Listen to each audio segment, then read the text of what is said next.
Take the example of this beautiful woman by the name of Fatima radiyAllahu Anha, the daughter of Rasullullah sallallahu alaihi wasallam. One of those who also had perfected her iman or her faith as well, as Rasulullah sallallahu alaihi wasallam had said.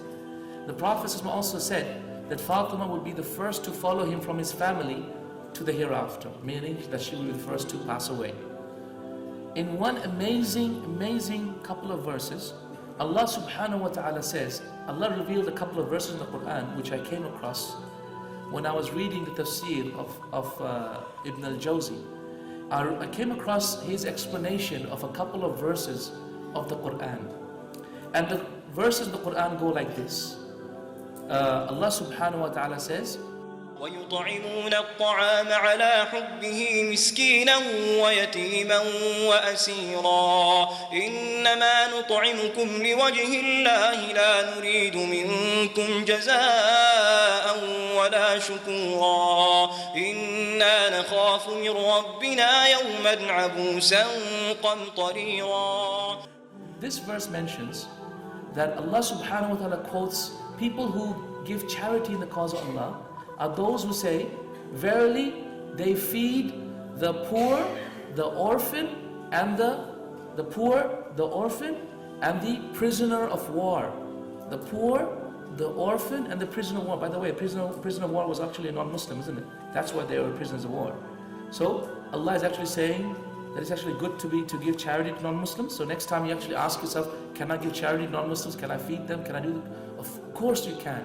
Goodness to all of humanity is what Islam talks about. So يُطْعِمُونَ الطَّعَامِ, they feed out of the love of Allah. يُطْعِمُونَ الطَّعَامَ عَلَى حُبِّهِ مِسْكِينًا, a poor man, وَيَتِيمًا, an orphan, وَأَسِيرًا, and a POW, prisoner of war. And they say, إِنَّمَا نُطْعِمُكُمْ لِوَجْهِ اللَّهِ, verily we feed you for the face of Allah. لَا نُرِيدُ مِنْكُمْ جَزَاءً, we do not ask you for any reward in return, وَلَا شُكُرًا, nor even a word of thanks. إِنَّمَا نَخَافُ مِنْ رَبِّنَا يَوْمًا عَبُوسًا قَمْطَرِيرًا, verily we fear a day. We do this because we are afraid for ourselves on a day in which the hearts will turn inside out from fear on that day, which is the day of judgment. Right? And these verses, by the agreement of all the scholars of Islam, was revealed regarding Fatima radiyAllahu Anha. They were revealed regarding who? Fatima radiyAllahu Anha. Why? Because Ali radiyAllahu Anhu, who was the son-in-law of Rasulullah, used to carry things on his head and ferry water and ferry things from people's house to other houses, and then get some wheat and barley as payment. He would take the wheat and barley at home. Fatima radiyAllahu Anhu would then use that wheat and barley to actually cook bread with it. So one day Ali did some of that ferrying, came home after hard days of work in the 55 degrees Celsius heat of Medina, brought that barley back home. She made bread with it. She made 3 loaves of bread, one for her, one for him, and one for Hassan and Hussein. But before the food could be served to Ali and Hassan Hussein, a prisoner of war walked by. So she looked at him, saw that he'd just been freed and he is hungry, so she gave him a piece of bread. 2 more to go, and an orphan passed by. She rubbed her hand over his head, felt sorry, pity, and gave him a piece of bread.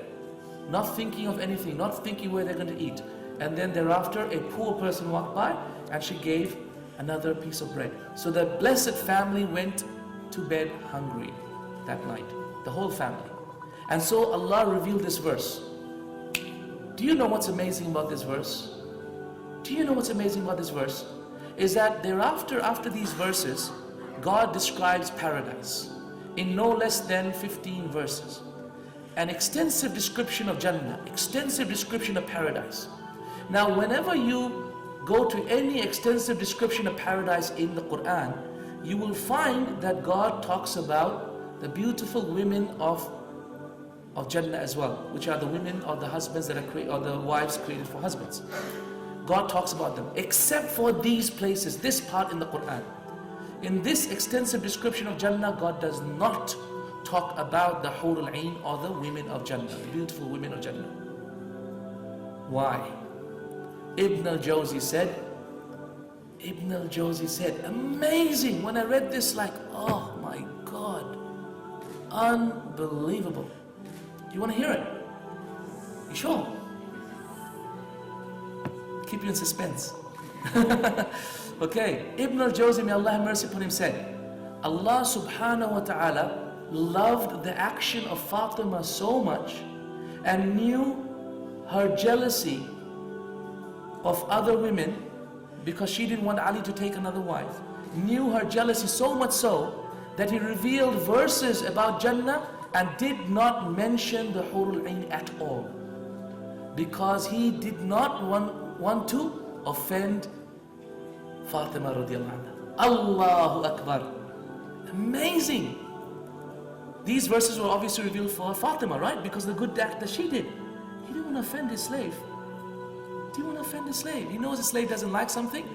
He won't even mention in the Quran because of the feeling of offending his slave, because he was so happy and so amazed with her act. You see, righteous women, when they do righteous deeds, then by Allah, not only are they equal to men, they can far exceed men as well.